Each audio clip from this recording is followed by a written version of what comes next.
काम कर रहा होगा। आज जब वह उत्तर प्रदेश का नाम बोलता होगा तो लोग सम्मान के साथ उसे देखते हैं, सम्मान के साथ देखते हैं। महाराज जी के तो बहनों और भाइयों, कांग्रेस देश में आतंकवाद की समस्या देती है। क्या कांग्रेस के रहते कश्मीर में धारा 370 हट सकती थी क्या? देश के अंदर आतंकवाद की जड़ें धारा 370 थी, मोदी जी ने समाप्त कर दी, यानी आतंकवाद समाप्त। उससे बेहतर बनाने की दिशा में उठाया गया कदम। और इसीलिए मैं आपसे कहने के लिए आया हूं, भारतीय जनता पार्टी वर्तमान को तो सुरक्षित कर ही रही है, भविष्य को बेहतर बनाने की दिशा में कार्य कर रही है। याद करिए 10 वर्ष पहले का हरियाणा, कांग्रेस के भ्रष्टाचार से आकंठ डूबा हुआ था, लूट खसोट थी, ऐसा कोई माफिया नहीं था। खनन माफिया हो, वन माफिया हो, भू माफिया हो, संगठित अपराध में लिप्त माफिया हो या गौ माफिया हो, ये सभी के सभी कांग्रेस के शागिर्द थे। ये सभी हरियाणा का शोषण कर रहे थे, हरियाणा के विकास में रोड़े अटका रहे थे।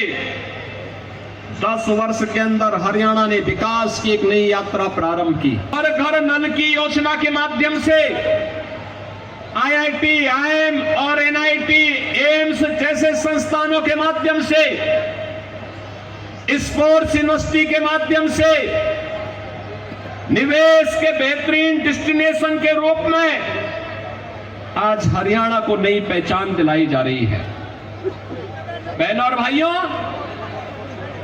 कहां कांग्रेस की सरकार कि देश के संसाधनों पर केवल मुसलमानों का अधिकार है? भाजपा तो ने नहीं कहा, मोदी जी ने तो कहा सबका साथ और सबका विकास। मोदी जी ने कहा सबका साथ सबका विकास। 80 करोड़ लोगों को फ्री में राशन का कवर,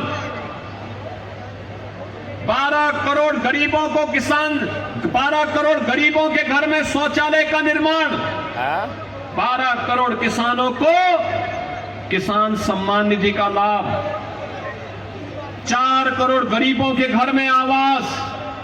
तो मैं तो अचानक ही अंदर गया था, मुझे तो वहां लैंड करके तत्काल वहां से एक सज्जन बोल रहे थे कि राम राम। उन्होंने वहां से आवाज आ रही थी कि साहब राम राम। तो मैं, चूंकि मेरा कोई परिचय भी नहीं था वहां पे, ना मैं किसी को जानता था, तो मैं उधर देखा, फिर आवाज आई कि योगी साहब राम राम। मैंने देखा तो वह एक मौलवी था। मैंने कहा भाई मौलवी के मुंह से राम राम, तो मुझे लग गया, बहन और भाइयों, मुझे लग गया कि 370 धारा 370 समाप्त होने का प्रभाव है।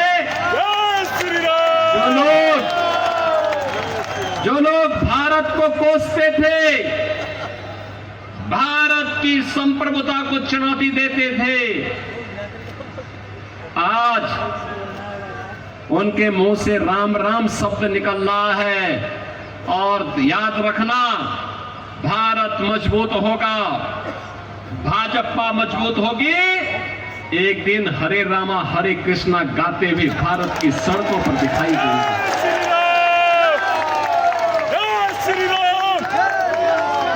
भारतीय जनता पार्टी क्यों आवश्यक है? इसलिए ही आवश्यक है, उत्तर प्रदेश तो आपकी बॉर्डर है, लगा हुआ है। आपने उत्तर प्रदेश में किसी दंगे का नाम सुना है क्या 7.5 वर्ष में? और आज से 7.5 वर्ष पहले हर दूसरे तीसरे दिन वहां एक दंगा होता था, कर्फ्यू लगते थे, हर दूसरे तीसरे दिन दंगा होता था। मुजफ्फरनगर का दंगा हो, बरेली के दंगे हो, चाहे अलीगढ़ के दंगे, चाहे वहां मथुरा का जवाहर बाग की कांड की घटना हो, ये लगातार हर दूसरे तीसरे दिन घटना घटित होती थी। पिछले 7.5 वर्ष में कोई दंगा सुना क्या? दंगाई श्री राम।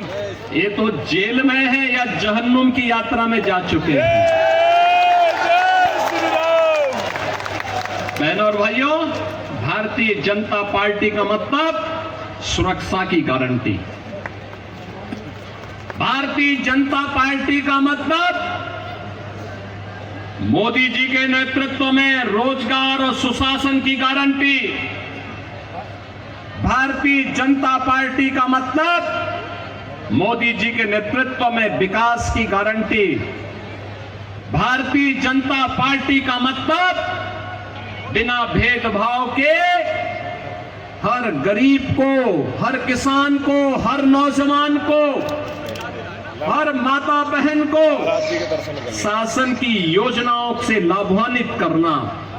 भारतीय जनता पार्टी का मतलब एक भारत श्रेष्ठ भारत का निर्माण करके भारत की आस्था को सम्मानित करना। बहनों और भाइयों, मैं पूछना चाहता हूं, कांग्रेस ने विवाद खड़ा करवा करके बैरियर खड़ा करवाए गए, नहीं होने दिया। राम मंदिर के विवाद का समाधान नहीं होने दिया गया। और याद करिए, कांग्रेस जिस समस्या का समाधान 65 वर्षों में नहीं कर पाई, 2014 में मोदी जी प्रधानमंत्री बने, 2017 में उत्तर प्रदेश में मोदी जी के आशीर्वाद और उनके आह्वान पर भारतीय जनता पार्टी की सरकार बनी 17 में, और 19 में अयोध्या में राम मंदिर का विवाद सदैव के लिए समाप्त हो गया। मैं इसीलिए कहता हूं, कांग्रेस ये समस्या का नाम है। देश की जितनी भी समस्या है ये सब कांग्रेस ने दी है।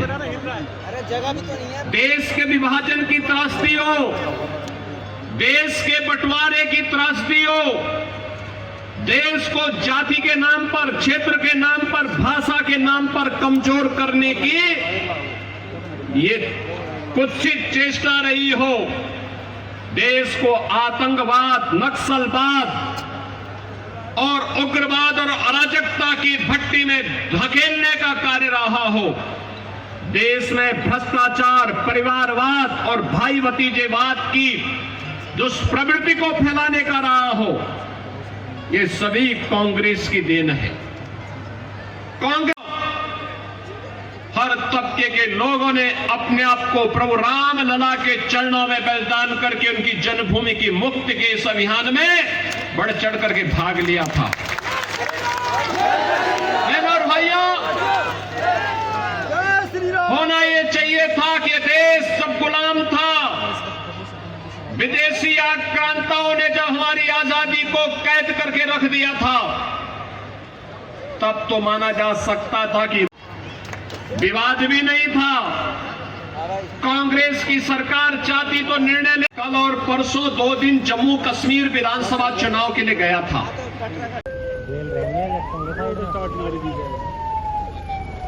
बोलेरो वो धमका रहा था गया लेके वो रोकना है।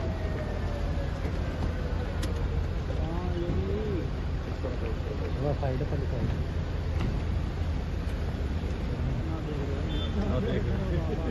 नारा चल रहा।